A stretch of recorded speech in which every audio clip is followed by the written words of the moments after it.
அதெல்லாம் ஒரு பொம்பளைக்காக தெரிய மாட்டேங்குது. இப்ப ஒண்ணு கீட்டி பொருந்தா போதும். இந்த பாருங்க இப்பவும் சின்ன பிள்ளைங்க வில்லு வில்லுதான் நடக்குது.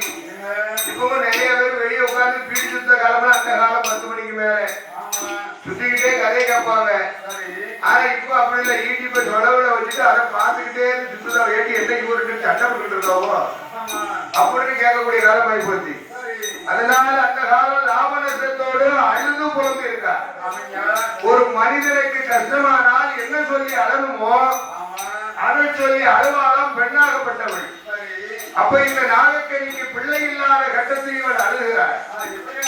நாம் மலடி மலடி என்று மாநிலத்தார் பேசலாச்சோ என்ன மலடி மலடி என்று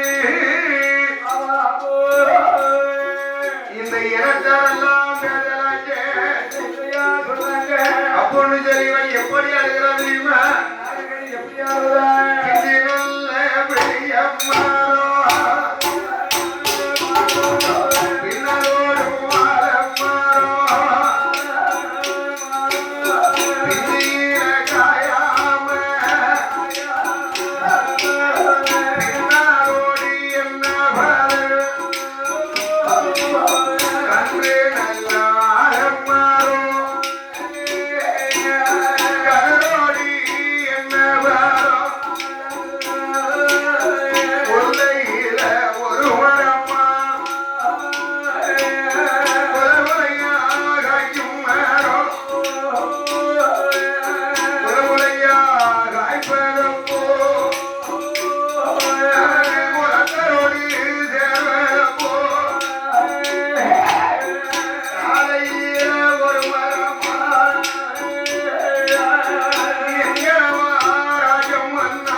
நான் செய்யாத தான தர்மம் கிடையாது.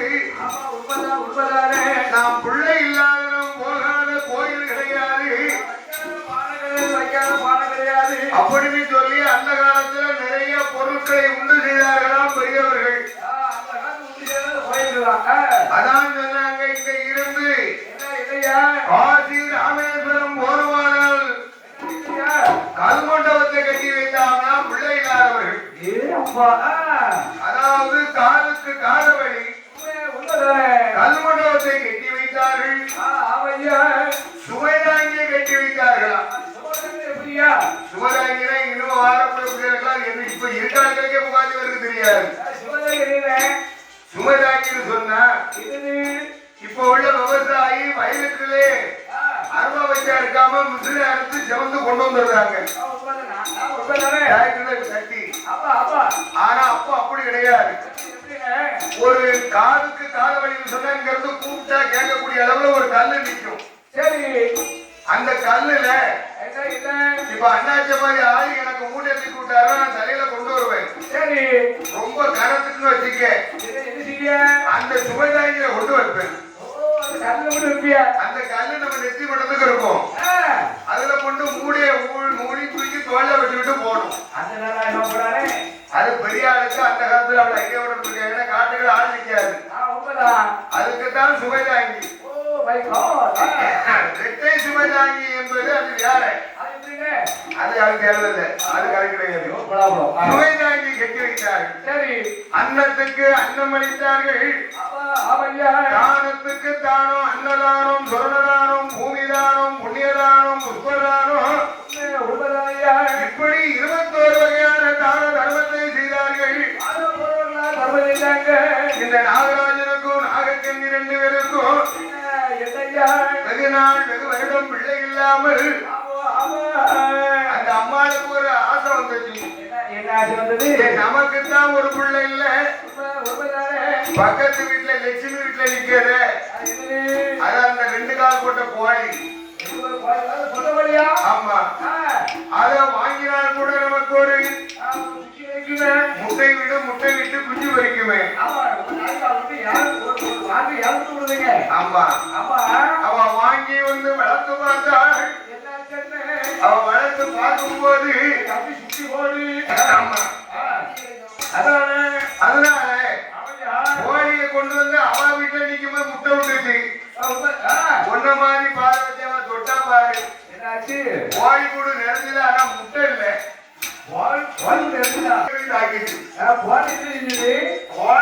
என்னைக்கு தொட்டு வாங்கி வளர்க்க ஆரம்பிச்சாலும் அன்னைக்கு அந்த பொட்ட கோழி மலடாக்கி அந்த பொட்ட கோழி அது முட்டை விடாம கோழி கிட்ட நடந்துச்சு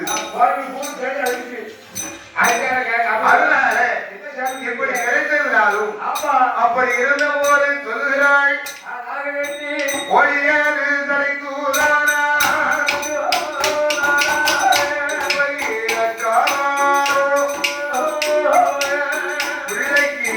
ஆசைப்பட்டு ஒரு காராம்பசு வாங்கி வந்து காராம்பசு மரணம் போச்சு இத்தனையும் மரணாச்சு மரணி நல்லோ மரணி என்று மாநிலத்தார் பேசலாக்கி எங்கனவா ராஜம் வந்தா குதிரையேறி வளர்ந்து வந்து குதிரையேறு சடைத்துதானா பொட்டாரத்தில் காராரோ யானை சடைத்துதானா பொட்டவையில் காராரோ மாணவத்தி வளர்த்ததோடு வெள்ளாடு சடைத்துதானா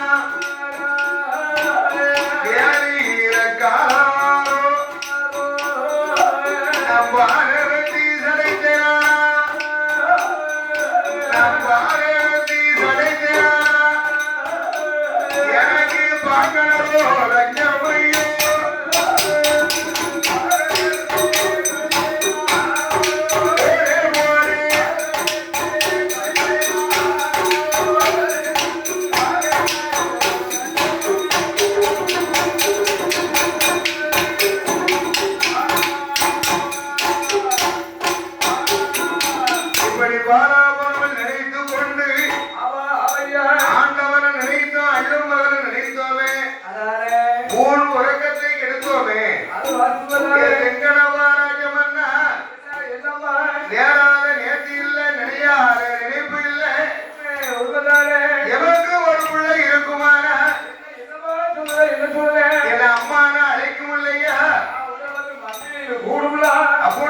அப்போ அப்படி நினைச்சிருக்காங்க பெரியவங்க. ஏன்னா அப்போ வந்து கண்ணாங்கி சேலை, நூறு சேலை. அப்பவும் பெரியவங்க நம்ம பாட்டிய மாதிரி பெரிய ஆளுக்கு அப்ப பிள்ளை தலையில அடிச்சுட்டு வந்து மேல ராவினா ஒண்ணு செய்ய மாட்டாங்க. இப்போ உள்ள பிள்ளைகள் இப்படி மண்ணில அழிஞ்சிட்டு போய் ஏத்துமா அம்மா மடியில வச்சுட்டு வச்சுக்க கைய முள்ளி வய முன்னக்கட்டே அப்பனே போன வருஷம் நட்டு அறுவடை பார்த்து தக்காளி பழம் தேடி பண்ண ஒரு சேலை எடுத்து வந்திருக்கான். அதை வந்து நீ கட்டப்படி ஆக்கிய கையை வச்சு விடுவா.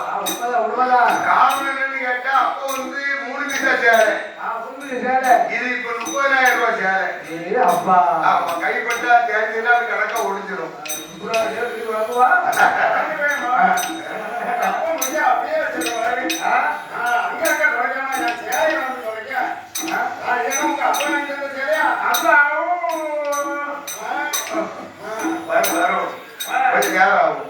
அதனால பார்த்தால் இந்த நாகராஜனும் நாகக்கண்ணி இருவர்களும் இனிமே நமக்கு பிள்ளை இருக்கணுமானா கடவுளை நினைக்கணும், கடியத இருக்கணும். எப்படி வருகிறான் தெரியுமா? கடவுளை நான் நினைக்கணுமே, கடியதாவோ இருக்கணுமே, ஈஸ்வரனை நினைக்கணுமே, இருந்து தவம் செய்யணுமே, பகவானை நினைக்க போற பாரதவம் செய்ய போறா.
அந்த ஆதாரம் முடியாமல் அப்படியே ஆண்டவரை நினைத்தாலே இந்த நாகராஜனும் நாகக்கண்ணியும் இருவர்களும் 12 வருஷமாக எப்படி இருக்கிறது தெரியுமா?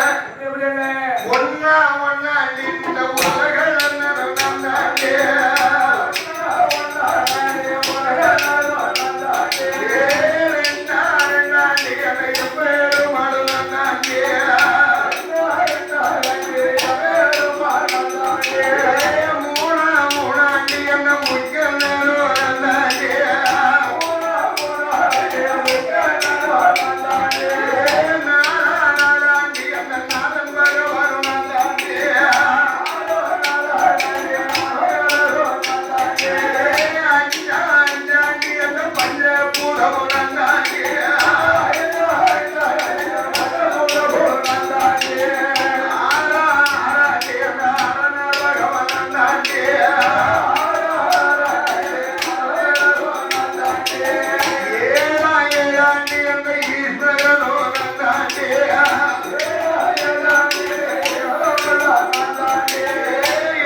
அப்படி நாகலோக சீமையில நாகராஜ 2 பேரும் இருக்க பகவான் மகிழக்க வருகிறார்.